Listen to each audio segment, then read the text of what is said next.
soy el voluntario Jesús David Noriega Rondona, soy de la seccional Valle del Cauca, Junta Econorte. Bueno, me encuentro en el día de hoy en la oficina de gestión de riesgo de desastre de la ciudad de Santiago de Cali.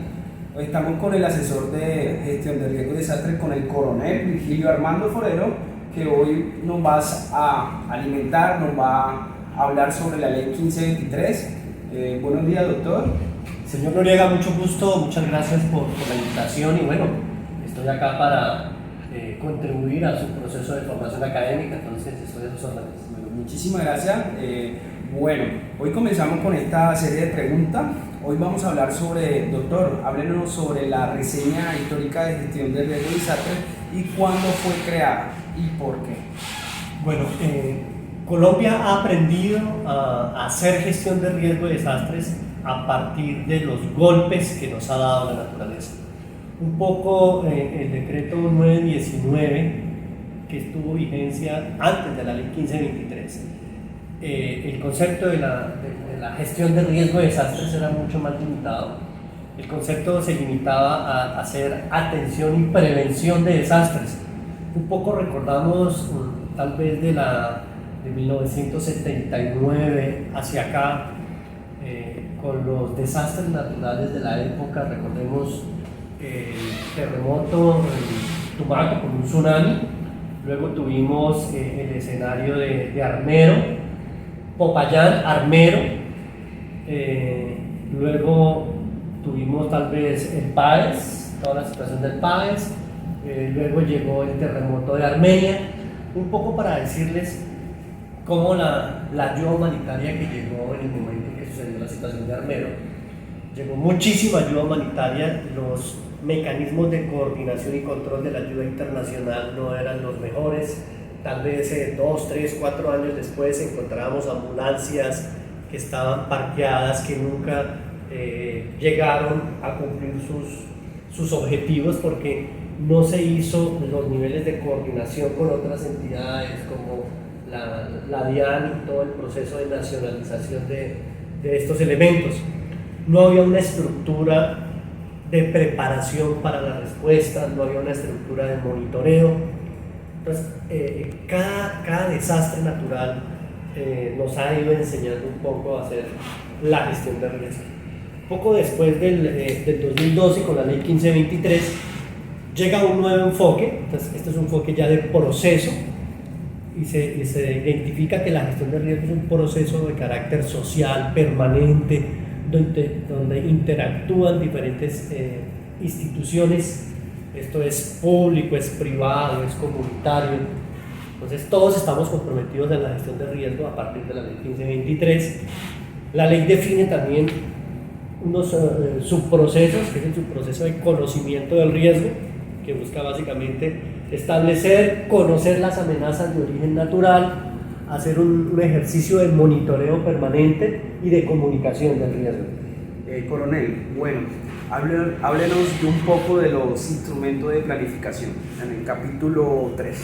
Bueno, la ley establece, la ley 1523 establece ciertos elementos de articulación de esos mecanismos de planeación.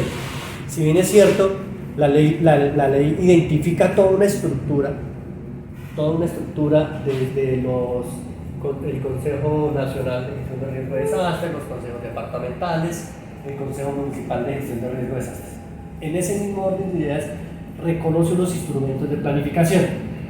Están todos los esquemas de planes de ordenamiento territorial, a partir de la cual se reconocen los diferentes tipos de suelos. Entonces, este plan identifica el uso y la caracterización del suelo, define suelos de protección por importancia ecológica o porque son zonas de riesgo no mitigable, articula también el plan de desarrollo municipal.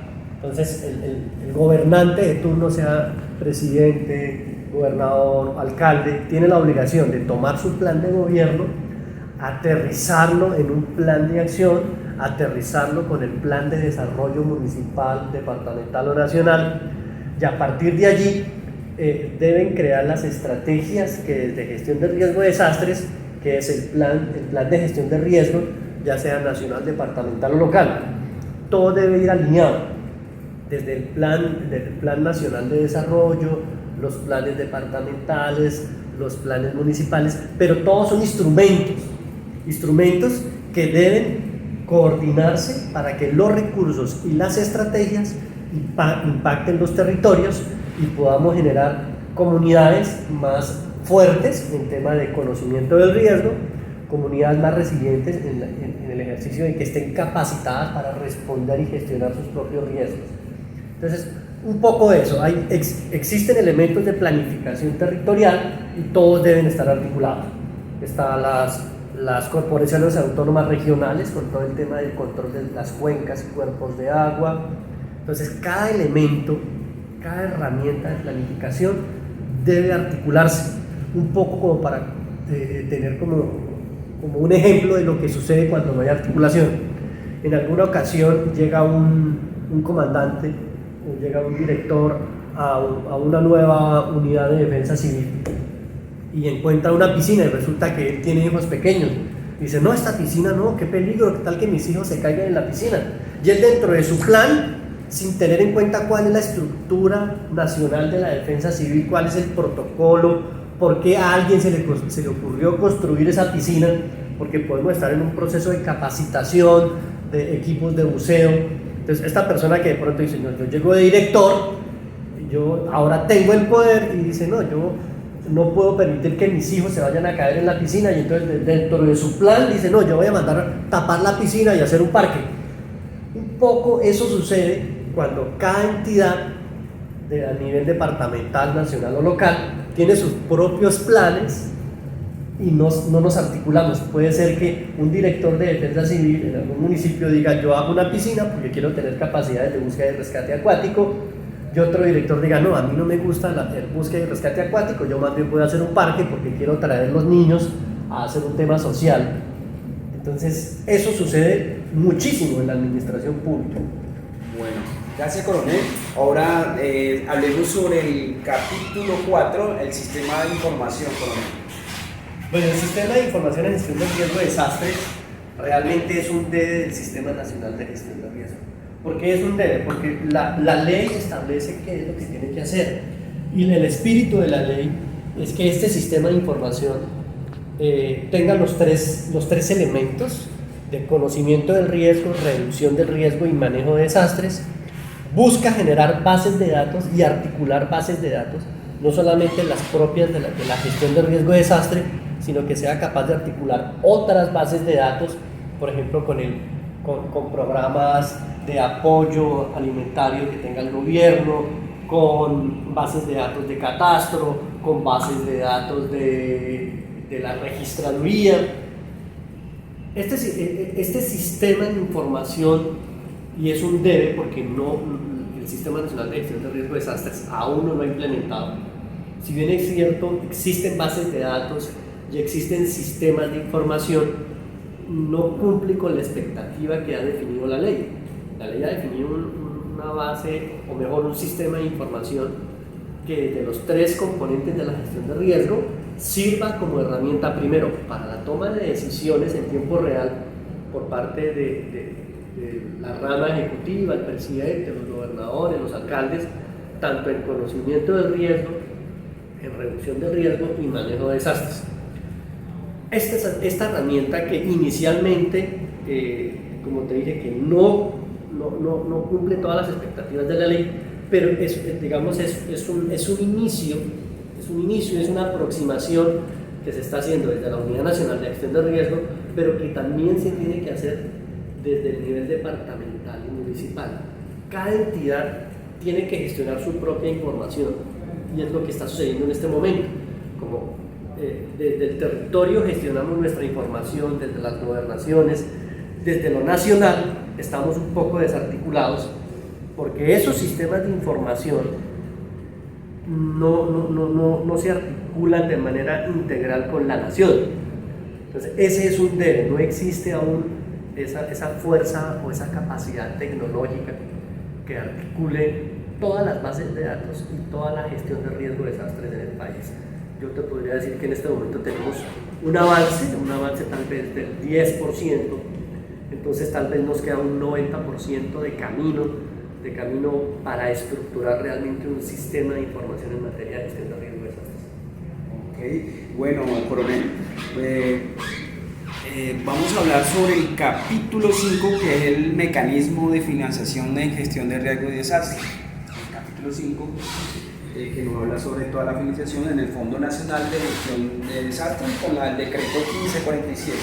Para entender los mecanismos de financiación del Sistema Nacional de Gestión de Riesgo de Desastres, tenemos que entender nuevamente cómo funciona y cuál es la estructura de la gestión de riesgo de desastres en el país, desde lo nacional, lo departamental y municipal, y en cada uno de los niveles pues están los consejos de gestión de riesgo de desastres, el Consejo Nacional, Departamental y Municipal. Conociendo esto, también debemos entender que existen los tres procesos de la gestión de riesgo: conocimiento, revisión y manejo. Entonces, esto para indicarle que el Gobierno Nacional, la ley establece la creación del Fondo Nacional en Gestión de Riesgo de Desastres. Ese fondo tiene un símil en lo departamental y en lo municipal. Entonces, está el Fondo Nacional, el Fondo Departamental y el Fondo Municipal. El fondo, a su vez, tiene unas cuentas, o mejor subcuentas, que indican, o mejor, están destinadas al fomento y la financiación de los procesos de la gestión de riesgo. Entonces, hay una subcuenta nacional para conocimiento del riesgo, otra subcuenta para reducción del riesgo y otra subcuenta para manejo de desastres. Esa misma estructura se desarrolla a nivel departamental y municipal. Ahora, el hecho que la ley cree el fondo no quiere decir que existan per se. Se requiere que el municipio, a través del Consejo Municipal, creen su respectivo acto administrativo para la creación del fondo. Lo mismo en el nivel departamental, que las asambleas departamentales generen las ordenanzas correspondientes para crear su respectivo fondo de gestión de riesgo de desastres. Ahora, ¿por qué se llama fondo y no se llama presupuesto? Se llama fondo porque los recursos que existen en esta cuenta, ya sea a nivel nacional, departamental o municipal, no tienen una vigencia. ¿Qué es vigencia? La vigencia nuestra va del 1 de enero al 31 de diciembre de cada año. Una secretaría, por ejemplo, digamos infraestructura, o el Ministerio X, tienen un presupuesto que deben ejecutar del 1 de enero al 31 de diciembre. Este fondo lo que les permite es ir recogiendo recursos y no tiene anualidad. Entonces, lo que no se haya ejecutado en este año se pasa para el siguiente año y va siendo un fondo acumulativo para tener pues, el dinero suficiente para poder responder ante situaciones de emergencia que existan a nivel nacional. Bueno, coronel, ya que hablamos dentro de la emergencia, vamos a hablar un poco sobre el capítulo 6, sobre la declaratoria de desastre. Vamos a hablar sobre qué es declaratoria de desastre y qué es declaratoria de calamidad pública. Entonces, coronel, para que nos explique un poco sobre este tema, que pues, nos interesa mucho a nivel nacional, departamental, municipal, y pues a los compañeros que estamos haciendo este ejercicio académico, bueno, coronel. Entonces, para abordar el tema de los estados de excepción, la Constitución Nacional reconoce que hay unos estados de excepción. La guerra es un estado de excepción, la conmoción interior. Cuando existen situaciones graves en materia de gestión de riesgo de desastres, que se haya materializado una amenaza a través de un desastre natural, el gobierno nacional, departamental y municipal tienen unas herramientas jurídicas. A nivel nacional se llama desastre nacional, que lo define la ley. Desastre, en lo nacional desastre, en lo departamental y municipal se llama calamidad pública. No quiere decir que si existe un desastre nacional haya colapsado todo el país, una erupción volcánica que tenga consecuencias nacionales, no necesariamente. El desastre nacional puede ser de carácter nacional, departamental o municipal. Si el tamaño de la emergencia, por ejemplo, una ciudad como Bogotá, que llegase a tener un terremoto, siendo los daños concentrados en una ciudad, Bogotá, la que sea, el presidente de la República, con la firma de todos los ministros que integran el Consejo Nacional de Gestión de Riesgo de Desastres, ellos dan la viabilidad, dan un concepto favorable para que el presidente declare la emergencia nacional. Entonces, siendo en un municipio o siendo en una ciudad, puede tener cobertura nacional. Eso, como para que nos quede claro, el hecho de hablar de desastre nacional no quiere decir que haya pasado una planadora por todo el país, no, sino que las consecuencias son tan graves que ni la alcaldía ni el departamento, sino requieren ya el apoyo de todo el país, incluso del apoyo internacional. Entonces, si estamos hablando de un terremoto en Bogotá, en Cali, qué sé yo, no lo permita ni Dios, ni siquiera las capacidades operativas de nuestra defensa civil, nuestros bomberos, nuestra Cruz Roja, la policía, el ejército, la armada, la fuerza aérea, no vamos a dar abasto para atender una situación. Entonces, generalmente estos desastres de carácter nacional, algunos requieren el apoyo internacional. Eso por ahí. Ahora, hablamos de la calamidad pública en lo departamental y en lo municipal, que es la misma figura. ¿Qué sucede en este estado de excepción? Porque hablamos de calamidad pública y de desastre nacional. La calamidad pública o este estado de excepción nos permite que el alcalde o el gobernador o el presidente puedan ejecutar los recursos del Fondo Nacional o el Fondo de Gestión de Riesgo de Desastres para responder a través de un plan de acción que se llama Plan de Acción Específico para la Recuperación, para que las líneas de acción que queden dentro de ese plan de acción frente al evento que se presenta, se puedan realizar procesos de contratación sin ley 80, procesos de contratación entre particulares, con los dineros del fondo, sea a nivel departamental, municipal o nacional, se puedan adquirir bienes y servicios para restablecer los servicios básicos de respuesta en las comunidades que han sido afectadas.